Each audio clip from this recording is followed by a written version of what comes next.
Amerika. Yang dimana pendapatannya semua secara global itu akan dipotong 24% keseluruhan. Tetapi kalau kita memberikan informasi pajak, kita cukup dipotong 30%.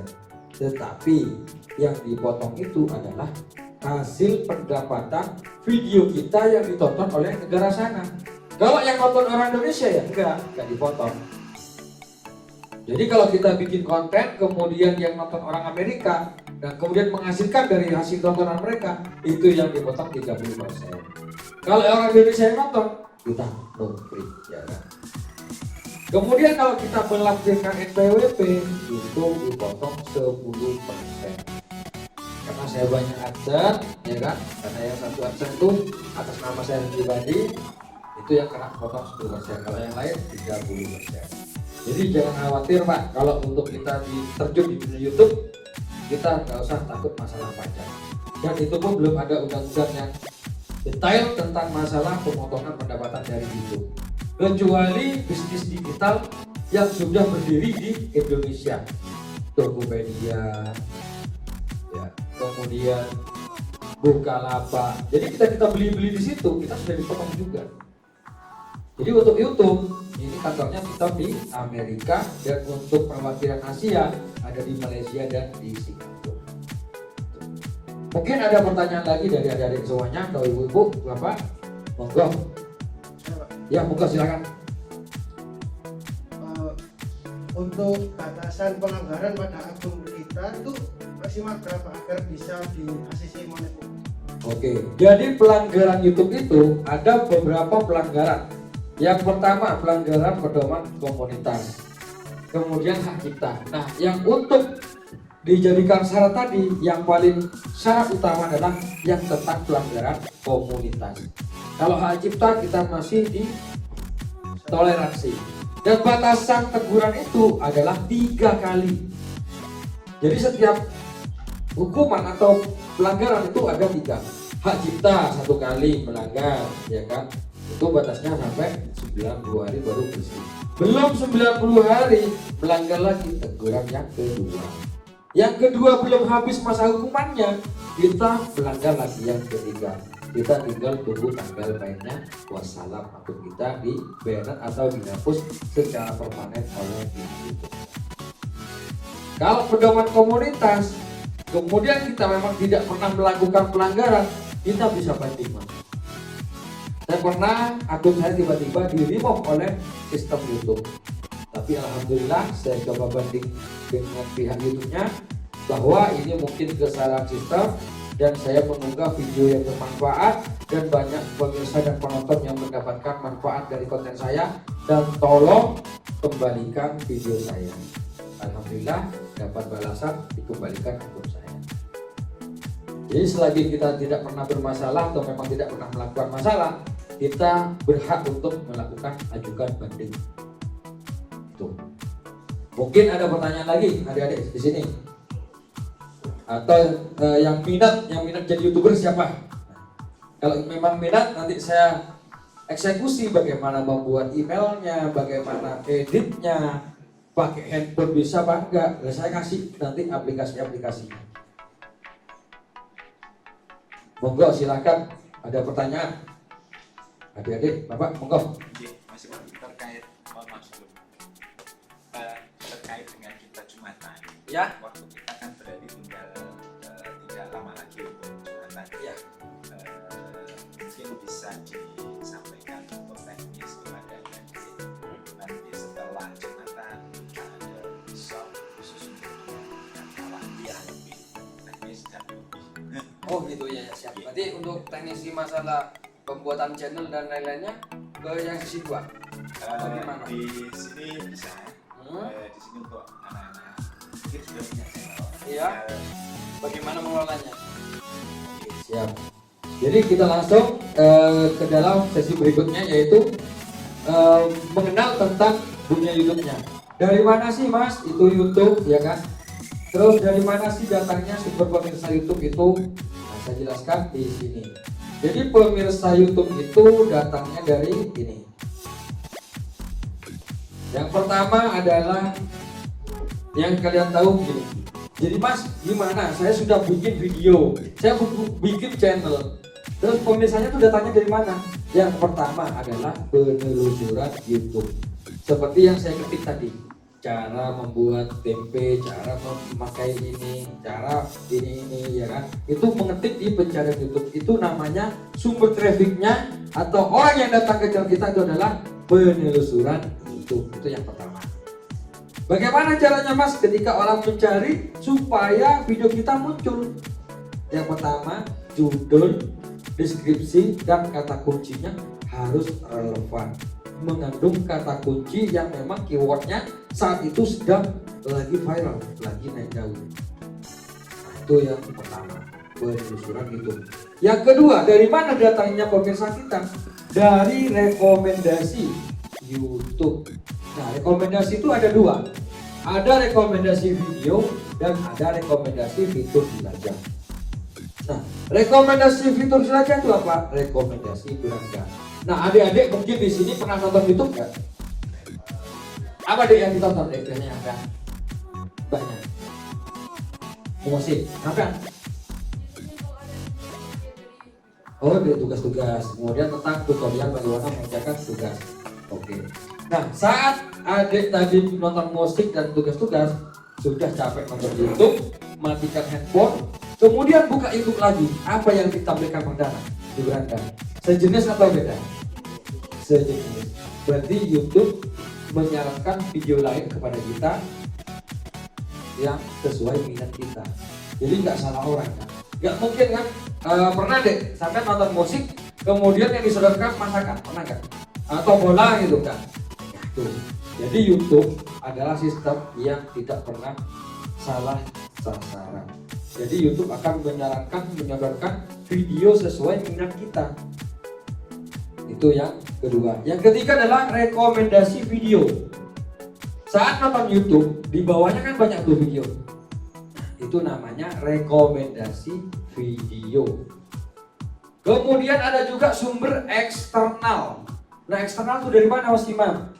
Saat kita mengunggah ke YouTube, linknya kita bagikan ke grup WhatsApp, ke Facebook, ke IG, atau jadikan status. Itu namanya sumber eksternal. Ada juga dari halaman channel. Mencari nama channelnya, kemudian channelnya dibuka, diobok-obok, lihat videonya satu-satu. Itu namanya halaman channel. Lalu bagaimana Mas Imam yang paling bagus di antara semua traffic itu? Yang paling bagus adalah tetap kembali pada rekomendasi YouTube, bukan rekomendasi pacarnya. Itu bedanya. Loh, katanya harus SEO Mas. SEO itu apa? Search Engine Optimization. Ya. Jadi gimana supaya mudah ditemukan? Berarti harus saat pencarian. Saya tanya Mas, orang mencari karena apa? Karena butuh. Kalau nggak butuh, nggak mencari. Berarti video kita kalau mengandalkan pencarian YouTube, berarti akan ditonton ketika ada orang butuh. Kalau nggak butuh, nggak ditonton. Nah, lebih banyak mana ketika YouTube yang menyarankan menyebar kepada orang-orang? Antara orang butuh, sedangkan YouTube menyebarkan ke banyak orang. Peluangnya lebih banyak mana? Lebih banyak direkomendasikan. Sehingga di sini punya saya dari tayangan 27 juta, 94,1% YouTube merekomendasikan konten Anda. Sama di sini juga di bagian jangkauan di channel lainnya 94 juta tayangan, 93,7% YouTube yang merekomendasikan. Jadi harus tahu antara tayangan dan penayangan. Tahu bedanya Mas, tayangan dan penayangan? Nah, tayangan itu yang lewat di depan kita.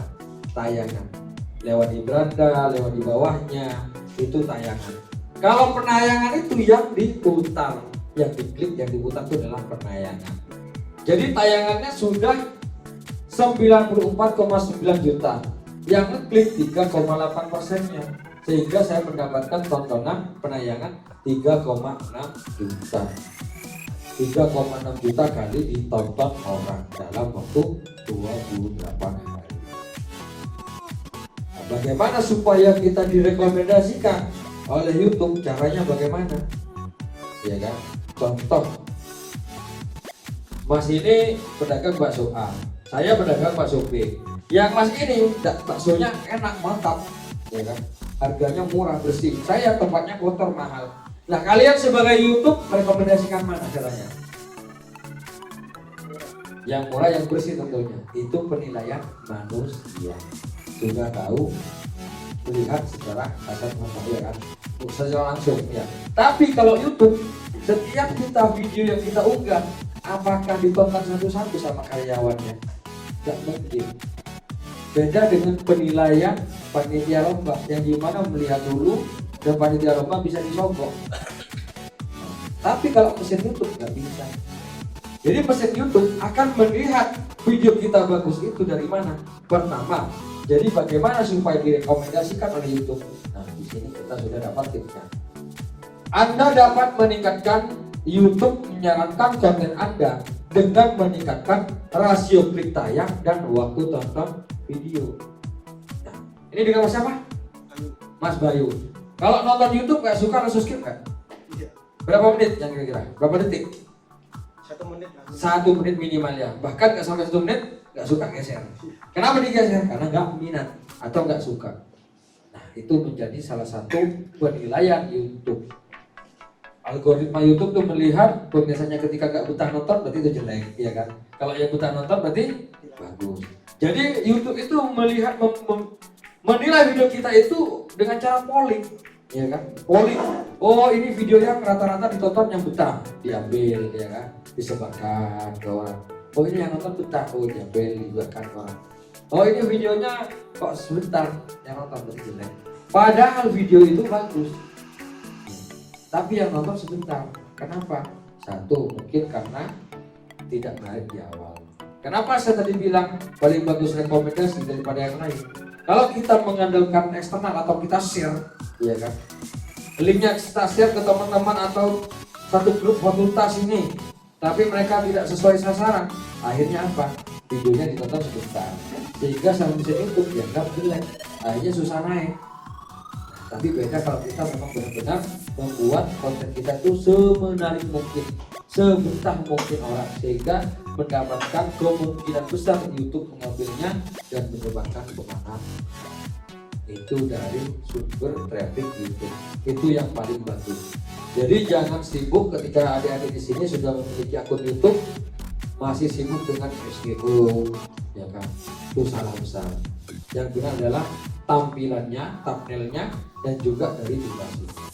Buatlah durasi jangan terlalu panjang. Buatlah yang pendek, yang porsinya pas. Sama orang ketika saya suguhkan, Mas Bayu, nih nasi sebakul. Belum Mas Bayu makan udah kenyang. Tapi beda dengan Mas Bayu, saya kasih nasi cuma sepiring, cuma nasinya sedikit. Pasti Mas Bayu akan menunggu. Jadi buatlah pemirsa itu haus dengan video kita. Pernah nonton sinetron? Saat tegang-tegangnya bersambung, nanti akan menunggu. Sama dengan channel YouTube, buatlah seperti itu. Nah, mungkin di sini yang sudah punya channel YouTube, monggo ada teman-teman channel YouTube. Mas Bayu, mungkin yang lain sudah punya akun YouTube. Siapa? Mas Egi, ya, punya akun YouTube. Mas Bayu bikin konten apa, Mas? Tutorial IT. Tutorial IT. Ya. Jadi tujuannya Mas Bayu di YouTube tujuannya untuk apa? Awalnya itu untuk pengumpulan tugas, Pak. Oh, untuk pengumpulan tugas. Hanya sebatas menyimpan memori di situ ya. Ya, terus lama-lama kok menarik gitu, Pak. Menariknya gimana? Di sini ketika saya masuk di dunia YouTube, otomatis saya belajar melatih public speaking, Ya. termasuk kemudian saya mendapat relasi yang banyak dari dunia YouTube. Ah, itu sekali ya. Kemudian nggak pernah kepikiran untuk mendapatkan penghasilan dari YouTube? Sudah. Iya, sudah connect berarti. Nah, ketika sudah connect, apakah nggak ini lebih tertarik mana penghasilan dengan apa yang kita sampaikan? Lebih mengutamakan mana? Lebih mengutamakan penghasilan. Mengutamakan ke penghasilannya, Ya. bukan lagi ke tugasnya lagi ya. Bukan. Kan awal mulanya tugas tadi. Jadi kita kembali lagi ke mindsetnya, cari duit. Jadi tidak masalah, kontennya diteruskan. Hanya saja pengemasannya nanti Mas. buatlah pengemasan yang lebih menarik. Udah berapa lama Mas Bayu kerjain YouTube? 2 tahun Pak, dari awal tugas itu. Dari awal tugas sampai sekarang 2 tahun. Dan bahkan mungkin sudah mencapai nilai mendapatkan uang dari YouTube-nya. Sudah. Alhamdulillah. Setiap bulan ya? Kadang 2 bulan sekali. Kadang 2 bulan sekali. Kenapa begitu? Ya naik turun itu yang menonton itu. Naik turun yang menonton. Karena apa? Satu, targetnya tidak seluas, ya kan. Kemudian memproduksi videonya tidak semudah ya kan seperti itu. Jadi kan bingung. Ya. Nah, tapi kalau kita memang mindsetnya cari duit, nanti buat konten lagi yang lebih menarik. Memang awal kita itu terjun ke YouTube itu macam-macam karena hobi, ya kan. Hobi atau tugas atau apa. Apalagi hobi. Memang di awal kita modal kita banyak cukup. Nggak apa-apa nggak memikirkan uang. Tapi saat bikin konten, dompet kita sudah mulai tipis, pasti ujung-ujungnya teriak karena uangnya udah habis dan pengen dapat penghasilan. Mungkin di sini ada lagi yang punya akun YouTube, teman-teman. Atau ada yang tertarik, monggo silahkan. Nanti saya bantu buatkan. Monggo, Mas Eki. Konten apa, Mas? Gak apa-apa. Gimana? Konten iseng. Oh, konten iseng itu konten seperti apa Mas? Coba. Ada contohnya di sini. Egi Raka ya? Ini ya. Egi Raka 16 video. Kemudian dibuatnya 23 November. Oke. 2 bulan yang lalu. Egi Raka kebanyakan dari konten-konten dunia fana. Jadi kalau menurut saya kontennya Mas Egi ini masih dari ke konten personal. Jadi semau gue dong, ya kan. Jadi mau ngobrol apa aja ya bebas, karena sudah memiliki masa di sini. Tapi kalau kita pemula, ya kan, kemudian kita nggak memiliki masa, susah untuk mendapatkan konten-konten yang seperti ini. Jadi amburadul. Dan juga viewer juga konten tadi.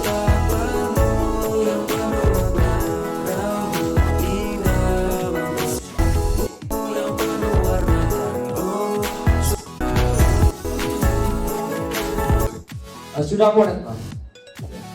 Alhamdulillah. Jadi kalau melihat dari channelnya Mas Egi di sini masih larinya ke arah konten personal. Jadi memang mudah sih, ya kan. Oh, bikin konten itu mudah, ya kan.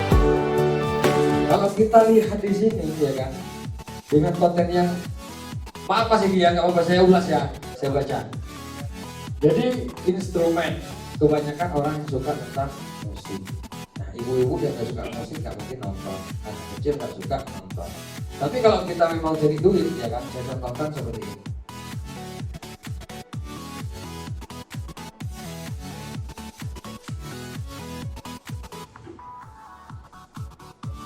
(1.376 video.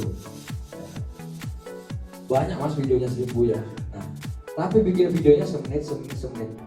17 jam 205.000, 15 jam 166.000. Videonya seperti apa sih? Kok penasaran sih Mam? Konten gitu. Dimana dibuat dari smartphone, sudah cukup. Tinggal rekam layar.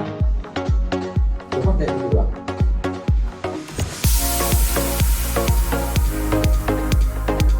Yang nonton 100. Pasti teman-teman di sini nggak pasti bisa lah bikin konten game seperti ini. Kalau memang jadi duit, tentunya ini lebih mudah. Benar Bu Bayu, bikin produksinya lebih banyak. Mungkin di sini dari teman-teman yang lain ada yang bertanya, monggo silahkan, mumpung kesempatan yang luar biasa ini. Kalau pertanyaan-pertanyaan tuh di luaran banyak dan belum saya jawab satu-satu. Nah di sini saya memberikan kesempatan pertanyaan kepada adik-adik di sini. Monggo silahkan. Mungkin ada yang ingin bertanya, monggo silakan.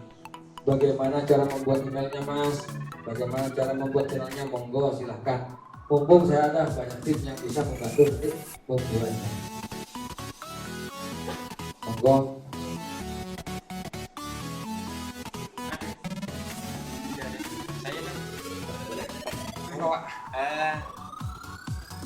Mas Imam itu kan sepertinya punya channel YouTube yang banyak. Artinya bahwa channel itu masing-masing mempunyai income atau email sendiri-sendiri atas nama sendiri atau atas nama orang lain. Kalau yang harus atas nama sendiri itu AdSense-nya saja. Nah, saya AdSense ini banyak saat dulu tahun 2017 itu belum terlalu banyak peraturan. Dulu AdSense bisa diakali. Nama saya 3 kata, Subur Imam Hidayat. Jadi saat daftar AdSense pertama saya pakai nama lengkap, Subur Imam Hidayat. AdSense yang kedua saya pakai nama Subur Imam H. Yang ketiga Subur IH. Yang keempat S Imam Hidayat. Yang kelima SI Hidayat. Yang keenam Bapak Subur Imam Hidayat. Yang kelima Saudara Subur Imam Hidayat. Yang ketujuh Saudara Subur Imam H. Kalau dulu, tapi saat ini satu orang hanya boleh memiliki satu AdSense dan itu pun wajib memverifikasi identitas. Jadi satu email itu hanya bisa satu AdSense dan satu orang. Tapi untuk channel akunnya itu satu email bisa atau boleh lebih dari satu channel. Yang penting kita mampu untuk mengelolanya. Nah, saat kita bikin email baru, yang muncul pertama itu adalah channel utama. Itu nggak usah diisi siapa-apa kalau saya yang mengerjakan. Nah, saya membuat channel itu di channel akun bisnis. Apa fungsinya akun bisnis, Mas Imam? Satu, yang pertama adalah kita bisa mengundang email orang lain sebagai pengelolanya tanpa memberikan email saya kepada Mas Bayu. Tinggal Mas Bayu tolong kelola channel saya. Mana emailnya Mas Bayu? Saya undang. Jadi Mas Bayu login ke channel saya tanpa harus pakai email saya. Jadi pakai emailnya Mas Bayu udah bisa. Itu dari kelebihan akun ini. Jadi satu email hanya boleh memiliki satu AdSense. Dan satu AdSense itu boleh satu orang saja. Dan satu email itu boleh memiliki banyak channel. Mau 100, mau 10, monggo silahkan. Yang penting mampu mengerjakan. Jadi saran saya satu dulu difokuskan. Kalau sudah mulai menghasilkan, boleh silahkan mulai menambah aset lagi. Mampu buat lagi, mampu buat lagi. Nah, kalau tanya saya, Mas Imam mampu mengelola akun banyak? Ya mampu. Karena saya biasakan saat saya mengajar anak-anak, buatlah sehari minimal 6 video upload. 6 video selama 1 minggu berturut-turut di jam yang sama. Di minggu yang kedua kita kurangin 3 video. Tetapi pembuatannya, proses pembuatannya tetap 6 video dalam sehari. Jadi 1 hari bisa untuk 2 hari kerja. Minggu ketiga kita uploadnya cukup 2. Tapi sehari tetap bikin 6. Jadi 1 hari untuk 3 hari kerja. Jadi di hari keesokannya untuk channel yang lain. Cara bagaimana untuk manage kalau kita banyak akun. Jadi Mas Bayu misalkan sudah punya email nih, sudah punya AdSense, sudah pernah bayaran, dan mungkin itu melakukan benar nggak ya apa yang saya sampaikan tadi, proses verifikasi identitas, proses verifikasi alamat, dan juga rekening. Dan sebelum mencapai batas ambang belum bayaran, Mas Bayu bilang 2 bulan sekali. Mungkin Mas Bayu juga ada keinginan lebih tinggi, ada Mas? Wah ada ya, saya kira cukup lah gitu mungkin. Nah jadi kayak Mas Bayu walaupun sudah nanti mengerti YouTube, jadi bisa mengajari teman-teman di sini. Jadi kesulitan di sini adalah ide kontennya Mas Bayu, benar nggak Mas Bayu? Ya. Banyak yang datang ke rumah saya itu dari beberapa kota, mereka stuck di masalah ide konten. Ada yang mencoba bermain di konten anak-anak, menemukan mainan di sungai. Ada yang mencoba bermain menjadi konten kreator mancing belut. Ada. Mas Imam kok santai, gak pernah keluar rumah tapi kok hasilnya besar. Ya karena saya selalu mencari pola paling sederhana. Tidak pernah minder dengan konten sendiri. Walaupun hanya model handphone, teman-teman yang lain pakai kamera yang mahal. Ada studionya yang wah, kamera mahal, tapi ya geserkan sedikit, percuma, ya kan? Bagi saya itu percuma, karena memang mindset saya cari uang, bukan ingin membranding saya yang harus uang. Dan yang dimana insya Allah niat kita mencari uang di YouTube untuk apa? Untuk ibadah. Jadi kita ibadah juga tenang, gak mikirkan setoran besok apa, ya kan? Jadi bisa untuk bersedekah. Jadi tiap kita itu alhamdulillah anak didik saya, jadi setiap kali bayaran alhamdulillah sudah mengumpulkan pajaknya ke saya 2,5% untuk pajak akhir. Saya sebarkan, alhamdulillah sudah banyak yang merasakan nikmatnya. Ketika apa? Saya berbicara jangan pernah pelit ketika kita menjadi orang. Jangan pernah takut untuk kehilangan satu lembar uang yang kita pegang. Kalau kita pelit, kita genggam terus. Ada uang ratusan juta di atas, gak akan itu ya. Tapi kalau kita mau open, gak apa-apa hilang satu lembar, tapi yang jatuh 100 juta. Itu. Rahasia saya seperti itu. Rahasia saya tangan terbuka. Baik walaupun harta atau ilmu, saya terbuka. Karena apa? Semua itu hanya titipan. Kita dapat lebih, itu adalah rezeki. Jadi soal ilmu jangan pernah takut ketika di-copy oleh orang, karena rezeki itu tidak bisa di-master. Sudah, percaya saya. Lebih banyak ilmu yang kita bagikan, hidup kita akan lebih tenang. Percaya saya, karena saya sudah merasakannya sendiri. Dari zamannya minus sampai saat ini yang saya rasakan luar biasa. Jadi hidup tenang, banyak teman, sehingga bisa hadir di depan adik-adik, dan juga suatu kehormatan bagi saya menjadi tamu undangan di kuliah tamu ini. Mungkin ada pertanyaan lagi, monggo sebelum Jumatan atau sebelum ditutup. Mungkin ada yang belum mengerti tentang apa yang saya jelaskan dari tadi. Monggo silakan. Insya Allah dari tadi saya sudah open semuanya. Dari yang paling buruk bagaimana mendapatkan konten dan bagaimana menghasilkannya dan bagaimana caranya, itu alhamdulillah sudah saya open semua. Monggo silahkan, saya kasih pertanyaan. Adek, monggo kita bertanya. Ya silakan. Ya.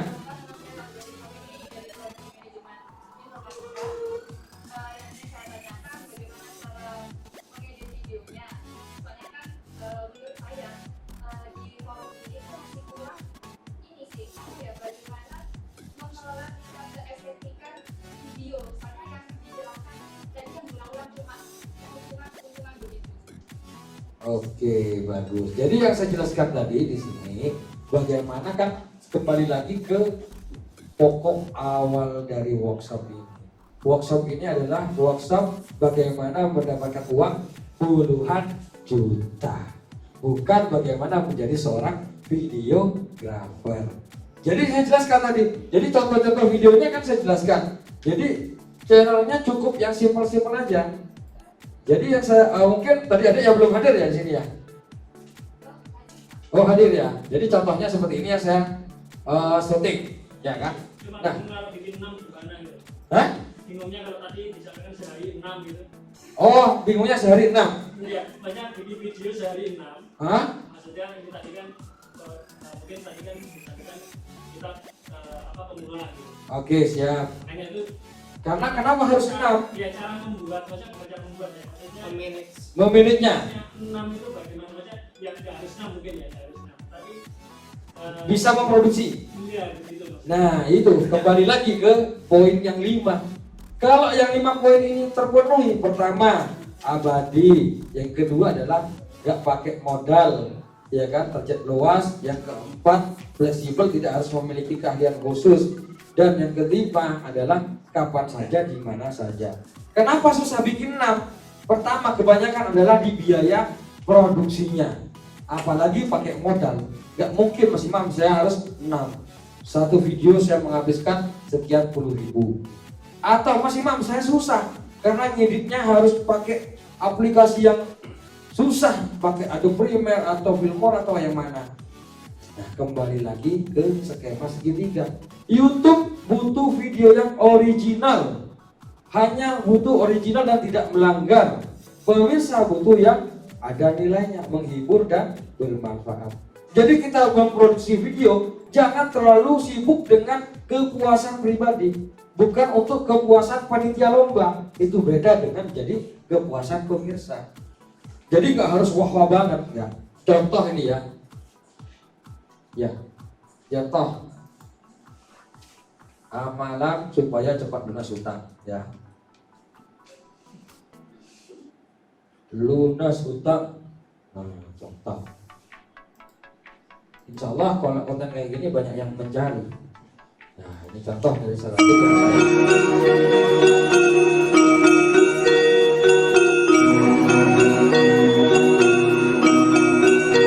intronya aja pakai sawah, nggak harus yang terus nyampe dalam videonya cuma Assalamualaikum kertas yang warahmatullahi disuntik Pak. wabarakatuh. Baik Kalau pemirsa, kita tanya sama kembali bersama videografer, kami di Rehat video Entertainment. apa? Bener nggak Mas Senang Bayu? sekali rasanya saya Pasti masih bisa dislike ya kan? memberikan ilmu Tapi saya yang tidak bermanfaat mengurusi untuk Anda, penilaian dari dan doa saya kompetitor semoga atau pemirsa youtuber. selalu Saya dalam tetap keadaan sehat mengikuti walafiat, kemauan pemirsa. dimurahkan rezekinya, Walaupun dan video saya diberikan hanya oleh modalkan Allah Subhanahu wa kertas Ta'ala. yang ditulis seperti Amin. ini, yang like berapa Mbak?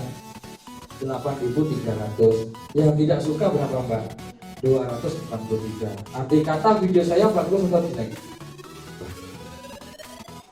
Contoh lagi, rata-rata saya memiliki banyak konten yang membahas tentang Islami. Karena kenapa? Karena Islami, ide kontennya ini tidak akan pernah habis selagi di bumi ini dikelola manusia, dihuni manusia.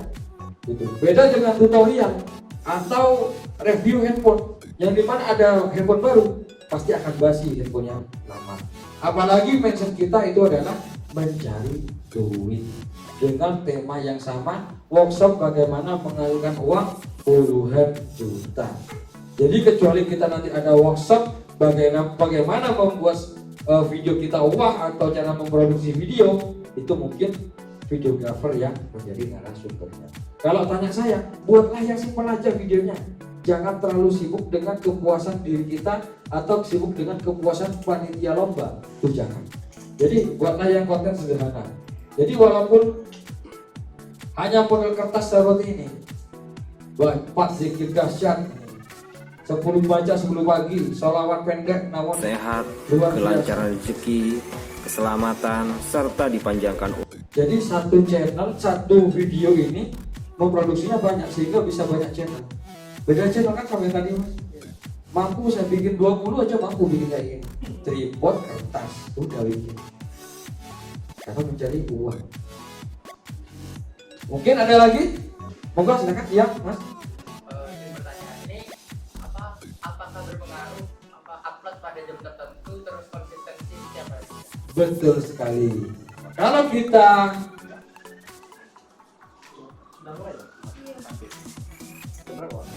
jawab ya sesingkat ya. Oke, jadi kapan upload yang tepat itu sesuai dengan kontennya. Kalau kontennya anak-anak kita upload di jam malam itu tepat nggak? Kurang tepat. Jadi harus sesuaikan dengan konten kita. Tapi kita walaupun baru memulai, kita harus tahu, punya insting. Kira-kira nih pemirsa atau orang-orang itu standby dengan handphonenya di jam berapa? Kalau kita uploadnya jam 7, itu menurut saya kurang tepat. Kenapa? Banyak orang sibuk berangkat kerja. Jadi banyaknya yang percuma. Tapi kalau kita baru memulai di YouTube pemula, no problem, mau kapan aja boleh. Karena video kita reguler. Jadi akan ditonton entah itu besok atau lusa atau kapan. Itu bebas, kecuali sudah mulai ada traffic, yang dimana trafficnya itu sudah kelihatan sekali di sini. Nah di sini ada kelihatan traffic di jam berapa yang tepat. Nah di sini di jam 21.22 banyak pemirsa yang datang, ada 5.200. Kemudian banyak orang tidur, ya dikurangin handphonenya, sudah dimatikan. Turun sampai tengah malam, naik lagi di jam sore. Karena jam sore banyak orang yang santai, banyak pegang handphonenya. Jadi kalau yang mau ngupload tepat, kalau kita melihat dari sirkulasi analitik ini, yang paling bagus adalah di jam sore. Sama jam ini. Nah, jadi sama kan jam sore naik, kemudian turun naik lagi di jam pagi, habis subuh.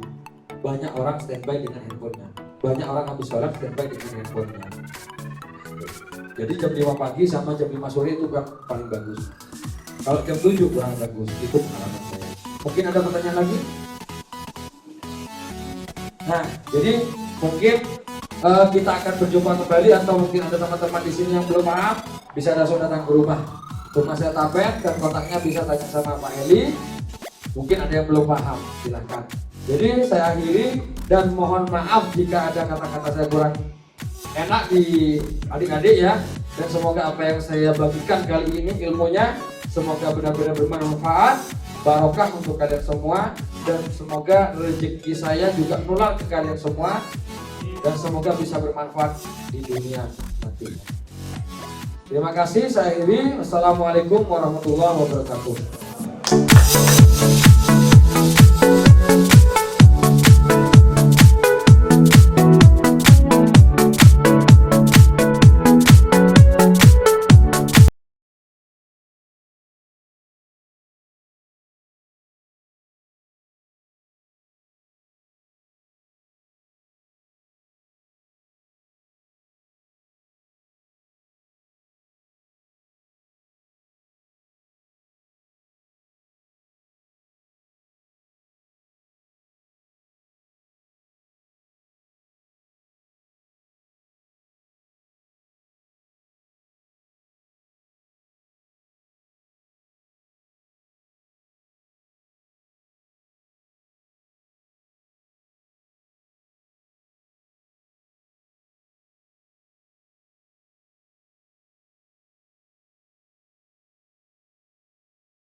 Oke.